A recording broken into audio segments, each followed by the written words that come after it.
It all started on an unusually bright morning in early spring, when the valley was still wet from the last rain and the air smelled faintly of grass and earth. The quiet countryside was home to only a handful of residents, all spread out across small farms and acreages. Most people around here valued peace, privacy, and a sense of mutual respect that came naturally to country living. That peace lasted until a new neighbor moved in next door, a woman named Karen. Karen was the kind of person who arrived like a storm and expected the world to adjust around her. Her shiny SUV appeared on the gravel road one afternoon, trailing a plume of dust as she drove straight to the newly purchased property, a 2-acre lot that bordered the narrator's small family farm. The house had been empty for nearly a year, and for a while everyone was glad someone had finally bought it. But those feelings changed fast. Within a week, Karen had made her presence known to everyone within shouting distance. She complained about the smell of manure drifting from nearby fields, the sound of roosters crowing before dawn, and even the cows grazing quietly near her fence line. To her, country life was supposed to be quiet and picturesque, not a working, breathing ecosystem of people and animals. The narrator, a soft-spoken farmer who'd lived on the property for more than 15 years, first met her when she came stomping up the driveway, waving a clipboard and wearing sunglasses that mirrored the sky. She claimed her backyard smelled like a barn and insisted something had to be done about it. The narrator politely explained that, well, it was near a barn, and that was part of living out here.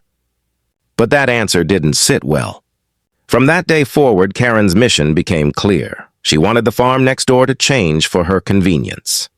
It began with petty things. She filed noise complaints about the tractor. She called the county to report that cows were standing too close to her fence. She even left notes in the mailbox demanding that someone move the compost pile because she could see it from her patio. Each attempt was met with polite patience from the farmer, who had seen his share of difficult people. But Karen wasn't just difficult, she was determined. Then one morning, things escalated. The farmer noticed something odd: bright orange stakes lined up along the fence line. Karen was pacing along them, taking pictures with her phone. She later claimed the cows were damaging her soil by grazing near the property boundary and demanded that the fence be moved, despite it being legally surveyed and installed years ago. Her obsession with control grew daily, and soon she wasn't just watching the fence. She started watching the animals.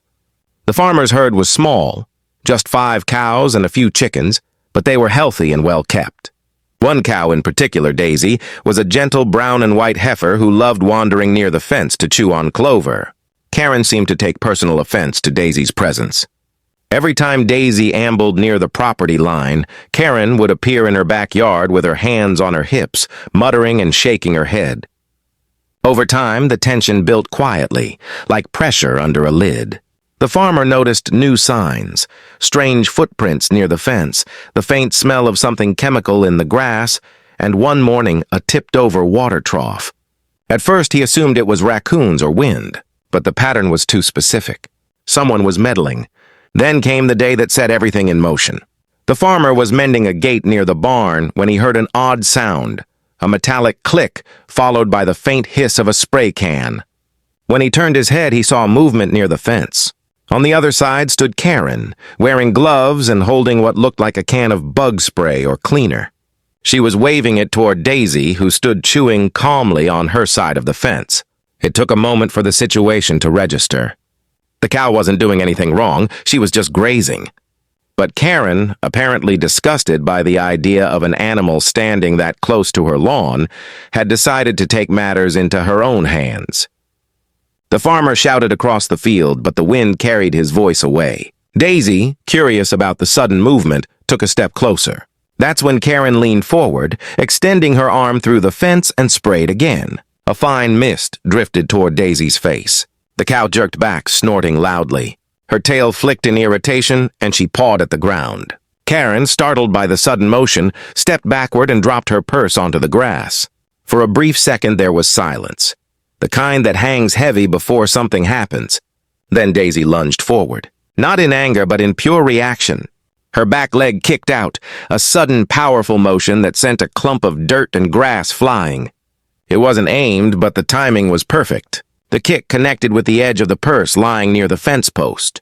The purse flipped up, arced through the air, and landed squarely in a puddle on Karen's side of the property. Karen screamed. She stumbled back, watching in horror as her designer handbag sank halfway into the muddy water. The spray can slipped from her hand, rolling toward the fence. Daisy, unbothered, returned to chewing her clover, her big brown eyes calm as if nothing had happened. The farmer stood there stunned, half in disbelief, half in grim amusement. It was the kind of justice that no human could have orchestrated better. Karen spent the next 10 minutes frantically fishing her purse out of the puddle, muttering furiously. She shot angry glares at the cow, at the fence, at the entire property before storming back toward her house, dripping mud and indignation. But that incident was only the beginning. The next day, new signs appeared along the property line. No trespassing. Keep animals away. Private property. She even added a camera on her fence, pointing it directly toward the pasture. The farmer knew then that the cow-kicking incident had only deepened her resentment. And though Daisy went about her days as usual, the uneasy feeling grew stronger. Karen wasn't the type to let things go quietly. As the sun set that evening, the farmer stood by the barn watching the horizon turn gold and then fade into the first blue of night. The cows were calm again, munching in the fading light. But somewhere beyond the fence, a single porch light flicked on. A bright, deliberate glare aimed right at his field. It was a silent declaration of war, and the real trouble was only beginning.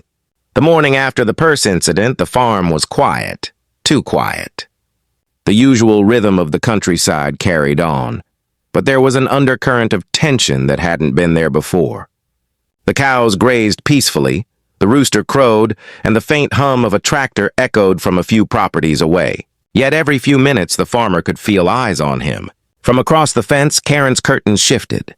Her camera, mounted awkwardly on a fence post, blinked with a small red light, watching the pasture as if she were conducting a stakeout. The farmer knew she'd spent the night stewing. The purse, the mud, the humiliation, all of it had bruised her pride in a way she couldn't ignore. By late morning, her revenge had already started taking form. The farmer was hauling hay near the barn when he noticed a county truck pulling up near the road. Out stepped an inspector, clipboard in hand, polite but uneasy.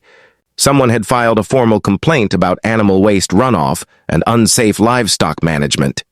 It didn't take a genius to guess who. The inspector, doing his job, took a look around the property. He found nothing wrong. The fences were sturdy, the animals were healthy, and the barn was clean. When he left, he apologized for the inconvenience. But his visit left a sour taste, a reminder that Karen wasn't done. Over the next few days, her behavior grew more erratic. She blasted loud music from her patio during milking hours. She sprayed her lawn so heavily with chemicals that the sharp chemical scent drifted across the fence, stinging the farmer's eyes. Once she even set up a lawn chair facing the pasture, sitting there with her phone in hand, recording the cows like they were part of a crime scene. "And always," she muttered, words that couldn't quite be heard, but whose tone said enough. Then came the afternoon that pushed everything over the edge. The farmer was fixing a section of the back fence when a sound carried through the air, a high, sharp whine followed by a hiss. He turned, scanning the line of trees between the two properties. And there she was again. Karen stood near the same section of fence where Daisy liked to graze, holding another spray bottle. This one was larger, a garden sprayer with a plastic tank slung over her shoulder. The sun caught the glint of liquid misting through the air as she pumped the handle and aimed it directly at the grass. The farmer dropped his tools and walked closer, staying on his side of the property. He didn't yell this time, just watched. The grass on Karen's side shimmered, and the smell that drifted through the air made his stomach tighten. It wasn't fertilizer. It was some kind of industrial weed killer, strong enough to kill anything it touched. Daisy, unaware of the danger, wandered toward the fence again. She had a habit of nosing the clover that grew just along the boundary. Soft, sweet, and always greener near the dividing posts. When Karen saw the cow approach, she paused her spraying and sneered. Then, with deliberate precision, She walked right up to the fence, lifted the sprayer wand, and misted the air directly toward Daisy's head. The cow flinched backward instantly, snorting and shaking her head. The sound of hooves against dirt startled a few birds from the trees. The farmer called out sharply, but Karen only smirked, retreating a few steps as if proud of herself. For a moment, it looked like things might settle there, but animals remember more than people think. Daisy kept her distance for the rest of the day, but that night she paced near the barn, restless and uneasy. The farmer noticed a faint red mark near her muzzle, not serious, but enough to make his blood run cold. He spent that evening calling the local agricultural office, asking about what could be done. There were laws against spraying chemicals near livestock, but enforcement was complicated. It would take proof, photos, samples, and time. He knew it wouldn't be easy, especially with someone like Karen, who always twisted the truth to make herself look like the victim. Still, he decided to gather evidence. For the next few days, he set up a trail camera near the fence, hidden among the wildflowers. He didn't expect much at first, just some footage to back up what was happening. But what he captured went beyond anything he anticipated. The footage showed Karen sneaking out just before sunset, carrying the same sprayer and dumping small amounts of liquid along the property line. At one point, she even took something from her pocket, a handful of pellets or powder, and scattered it on the ground where Daisy often grazed. When the farmer saw the video, he knew it was enough to act. But before he could take it to the authorities, nature intervened again. That morning, as dawn broke over the valley, Daisy stood near the fence once more. Her calm eyes watched the horizon, the early light turning her coat golden. Karen appeared again, still wearing her gardening gloves, still clutching her sprayer like a weapon. She muttered something under her breath, leaned forward, and began spraying again. Only this time, Daisy didn't back away. With a sudden burst of movement, the cow kicked the ground, sending a spray of dirt flying into the air. Karen shrieked and stumbled backward. In her panic, she tripped over a rock and fell hard onto the grass, dropping the sprayer. It rolled toward the fence, leaking the same foul-smelling liquid she'd been using. Her purse, again slung over her shoulder, slipped free and landed with a soft thud near the fence post. And almost poetically, Daisy gave a single sharp kick that sent the purse tumbling once more into the mud puddle by the ditch. Karen's scream echoed across the field. Birds scattered, and the cows turned their heads lazily to look. The scene had a strange symmetry. The same woman, the same fence, the same purse, all undone by her own stubbornness. This time, the farmer didn't intervene. He simply took out his phone and started recording. By the time Karen realized she was being filmed, her gloves were covered in mud, and her expensive handbag floated lazily in the puddle. Her outrage was instant. She jumped up, waving her arms, shouting things that didn't make sense, about lawsuits, trespassing, and animal control. But her voice cracked halfway through, and all that was left was a sputtering fury. She stormed back to her house, leaving the sprayer behind. The farmer walked over carefully, picked it up, and inspected it. The label was clear: industrial herbicide, not safe for animal use. That was all the evidence he needed.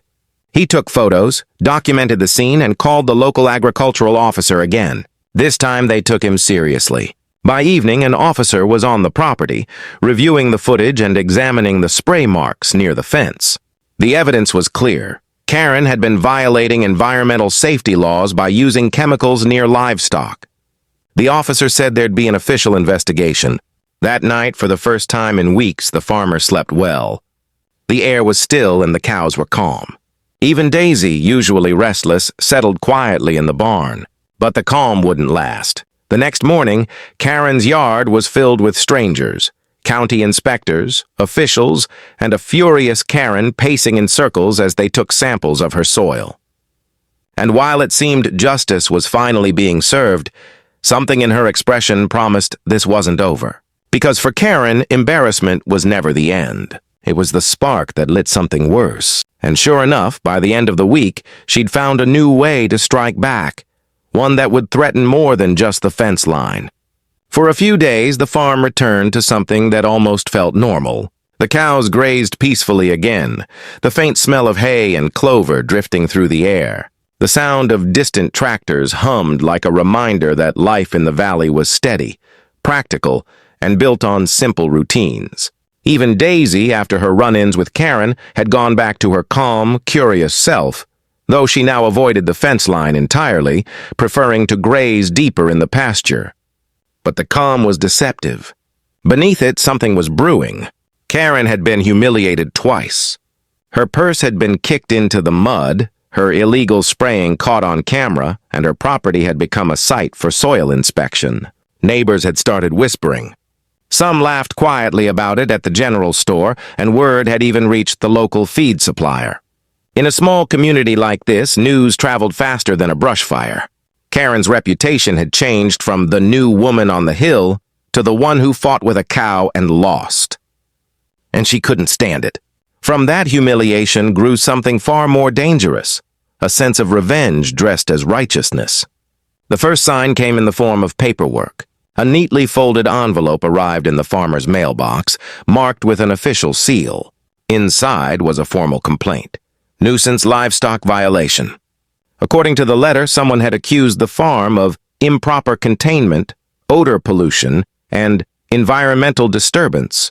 The farmer didn't need to guess who had filed it.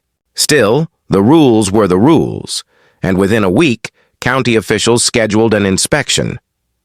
They were polite as usual, but their questions revealed just how many false claims Karen had made. She'd told them that the cows were aggressive, that the manure runoff was contaminating her well, and even that she'd seen the farmer intentionally directing animals toward her property. It was absurd, but still the county had to follow protocol.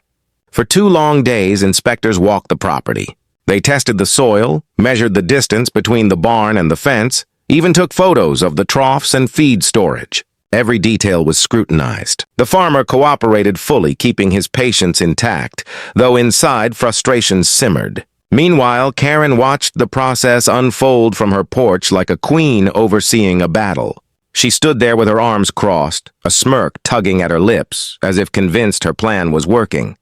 But what she didn't realize was that the county officials weren't easily fooled. By the end of the inspection, their tone had shifted. They'd found nothing out of compliance. The farm met every regulation. The animals were healthy, the waste management system was approved, and the fencing was perfectly legal. When they left, one of them even mentioned that they'd be filing a counter-report on Karen's chemical use. That, they said quietly, was a far more serious concern. Still, the damage had been done. The stress of dealing with the county had disrupted everything. The farmer's work fell behind, and each night he went to bed uneasy, knowing Karen wouldn't stop there. And he was right. Within days, she began spreading rumors, not just about the cows, but about him. At the local coffee shop, she told anyone who'd listen that the farm was toxic, that the animals weren't safe, and that the smell was ruining property values. Her words traveled like dust in the wind, settling into every corner of the small community. But people weren't as gullible as she thought. Those who had known the farmer for years stood by him, quietly but firmly. Still, her lies created tension. Some newer residents began asking questions. Then, one morning, the farmer woke to a sound that made his stomach drop. The cows were lowing, a deep, uneasy sound that filled the air. When he rushed out to the field, he saw the problem immediately. Someone had cut the back fence. The wire sagged low, fresh and sharp where it had been snipped. A trail of hoofprints led beyond the boundary, toward the narrow dirt road that ran between the properties. Thankfully, all the cows were still nearby, except Daisy. She was standing a few feet beyond the fence, looking confused, her tail flicking nervously. She hadn't wandered far, but the message was clear. Someone had deliberately tried to let them loose. The farmer fixed the fence before noon, his hands shaking with anger. It was one thing to argue, another to call inspectors, but cutting a fence crossed into dangerous territory. He knew Karen's fingerprints were all over it, though she would never admit it. That evening, as he sat on his porch, the low sun casting long shadows across the pasture, a county truck pulled into his driveway again. Out stepped the same officer from before, but this time his expression was grim. He explained that Karen had filed yet another complaint, this time claiming animal endangerment and aggressive livestock behavior. Apparently, she'd told the county that Daisy had charged at her, damaged personal property, and posed a risk to public safety. The officer was professional, but there was an edge of disbelief in his tone. He said he needed to take an official statement. The farmer told the truth, that the only incident had been when Karen tried to spray Daisy, and the cow had reacted instinctively. He even provided the video footage from his trail camera. When the officer watched it, his eyebrows lifted. The entire sequence, the spraying, the kick, the purse, everything, was caught in clear view. He thanked the farmer for his cooperation and promised to file it properly.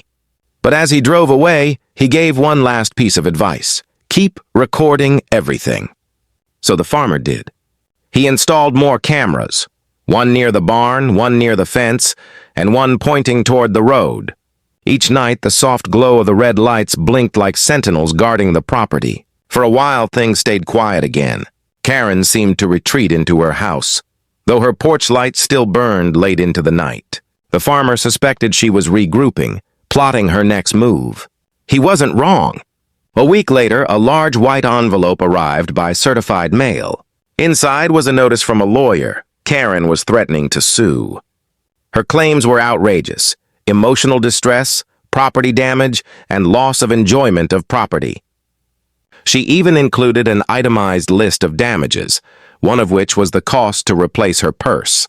The farmer laughed when he first read it, but the humor faded quickly.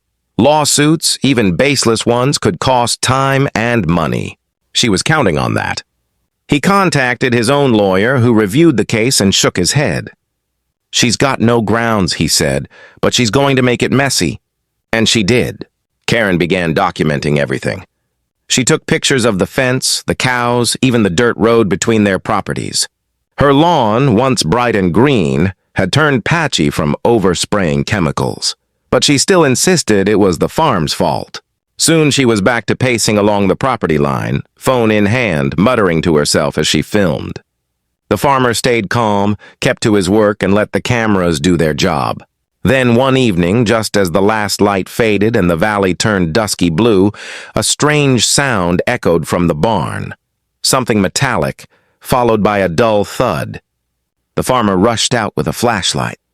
The barn door was ajar. Inside, a faint chemical odor hung in the air, sharp and artificial. A plastic jug lay on the floor, leaking something that hissed where it touched the dirt. It was herbicide, the same kind Karen had been using. There was no sign of her, but the trail of footprints outside the barn gate was small, deliberate, and leading back toward her property. The farmer stood in the dark, the light trembling in his hand, realizing this wasn't just a feud anymore. It had become personal, dangerous. And the next chapter of their conflict wouldn't be about fences or inspectors. It would be about proving once and for all who was really destroying whose peace. The night the herbicide was found in the barn marked the moment everything changed. It was no longer a petty neighborhood feud or a clash of personalities. It had crossed into something darker, a line no decent person would ever step over. The farmer didn't sleep much that night. He sat on the porch, the cool air brushing against his skin, the distant chirping of crickets echoing through the valley. The barn light stayed on, casting a soft glow across the field where Daisy and the other cows slept peacefully. Every now and then, the farmer looked toward the neighboring house. Karen's porch light was still burning, steady and bright like a silent taunt. By morning, his decision was made. He wasn't going to let this go on. He called the county sheriff, explained what had happened, and sent the photos of the spilled herbicide, the footprints, and the security footage from the cameras. Within hours, 2 deputies arrived to take statements. They walked through the barn, took samples from the dirt, and studied the prints near the fence line. Their faces said what their words didn't. They'd seen this kind of thing before, someone letting their obsession push them too far. Karen, when questioned later that afternoon, denied everything. She claimed she hadn't set foot near the barn, that she was the real victim, and that the farmer had doctored the footage to frame her. Her voice was calm, but her story changed every few sentences. The deputies didn't argue. They simply took their notes and left. That evening, the valley fell unusually still, the kind of silence that comes before a storm. The farmer spent the next few days reinforcing the fence, repairing the barn door, and trying to keep life normal. But the unease wouldn't go away. Karen had gone quiet, too quiet. No yelling, no complaints, no new notes left in the mailbox. Her porch light was off for the first time in weeks. It almost felt like she was waiting for something. And then one morning it happened. It was early, just past sunrise. The sky was streaked with pale gold, and the cows were already moving toward the pasture gate. Daisy, as usual, led the way. The farmer was checking the troughs when he noticed a figure near the fence line. Not on his side, but just across, pacing back and forth. Karen. She was dressed in a robe and slippers, clutching her phone, her face red and tense. He couldn't hear her words from that distance, but she was clearly upset, talking fast, gesturing wildly toward his property. Then from the road a truck appeared. It was a county vehicle again, this time with a man in uniform and another official in a safety vest. Karen had called the county again. The farmer watched as they spoke for several minutes. The officials nodded politely but didn't seem convinced. Finally, one of them walked over to his side of the fence and waved. He approached calm and measured, ready for whatever new accusation she'd dreamed up. The man in the vest explained that a complaint had been filed, livestock harassment. Karen had apparently claimed that his cows were staring at her aggressively and causing her emotional trauma. For a moment, the farmer almost laughed. But the official wasn't joking. Procedure required them to inspect the herd and confirm there was no safety issue. So they walked through the pasture together, checking each cow. Daisy, friendly as ever, nudged one of them with her nose, and the man chuckled. It was clear there was no problem. The report would reflect that, they said, and they apologized for the inconvenience. Karen stood at her fence the whole time, watching, her expression cold. When the officials left, she turned away without a word and disappeared into her house. By now, even the other neighbors were noticing. 2 properties down, an older couple had been keeping an eye on things, quietly recording some of Karen's antics from their security cameras. One afternoon, they stopped by the farm and handed over a USB drive. "We figured you might need this," the husband said. "She's been walking around your fence at night again." The footage on the drive was clear. Karen creeping along the boundary with a flashlight and a bucket, pouring something onto the grass. Whatever it was, it left pale streaks along the ground. The farmer turned that evidence over to the sheriff immediately. That was the final piece. Within a week, Karen received an official notice of investigation. The sheriff's department and environmental enforcement were both involved now. She was ordered to stop all chemical use near the property line and to stay away from the neighboring farm. The morning the notice was delivered, the farmer watched from his porch as she argued with the deputy on her driveway. Her voice carried across the still air, rising and falling in frantic waves. Finally, she snatched the papers from his hand and stormed back inside, slamming the door so hard the sound echoed through the valley. For the first time in months, peace began to return. Days passed. The air cleared, the grass near the fence started to grow back, and Daisy grazed comfortably again. The tension that had hung heavy over the farm seemed to lift little by little. Then one afternoon, the farmer saw a for sale sign appear in Karen's yard. It stood there, bright and new, as if announcing the end of an era. She didn't come outside much after that. Her SUV disappeared for long stretches, and her once pristine lawn grew uneven and patchy. A few weeks later, a moving truck arrived. She kept to herself, avoiding eye contact as the workers loaded boxes into the truck. By sunset, the house was empty. The quiet that followed was deep and lasting. For the first time in a long while, the farmer could walk the fence without tension. The air smelled clean again, the sound of distant cows from neighboring farms echoing softly across the hills. The soil near the boundary, once burned by chemicals, had started to heal. And so had he. One evening, as the sun dipped below the horizon, he leaned on the fence and looked toward the empty house. The windows were dark, the yard still. He didn't feel anger anymore, and just relief. Daisy wandered over, her soft brown eyes calm and curious. She nudged his shoulder gently, chewing on a mouthful of clover. He smiled and patted her neck. It struck him how much the simple rhythm of the farm had endured, through noise, lies, and every form of harassment Karen could throw. In the end, the land and the animals had outlasted all of it. Justice hadn't come in a dramatic moment. It came slowly, quietly, like sunlight returning after a long storm. The world had a way of balancing itself, especially out here, where patience, persistence, and truth were stronger than any tantrum. The cows went back to grazing, the wind carried the smell of grass and earth, and for the first time in months, the valley felt like home again. As for Karen, no one saw her again.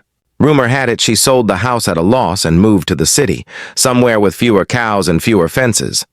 But everyone who remembered the story would tell it the same way. How a woman tried to spray a cow, and how that cow, calm, gentle, and entirely innocent, taught her a lesson she'd never forget. Because sometimes the universe doesn't need words to set things right. Sometimes it just takes one well-timed kick.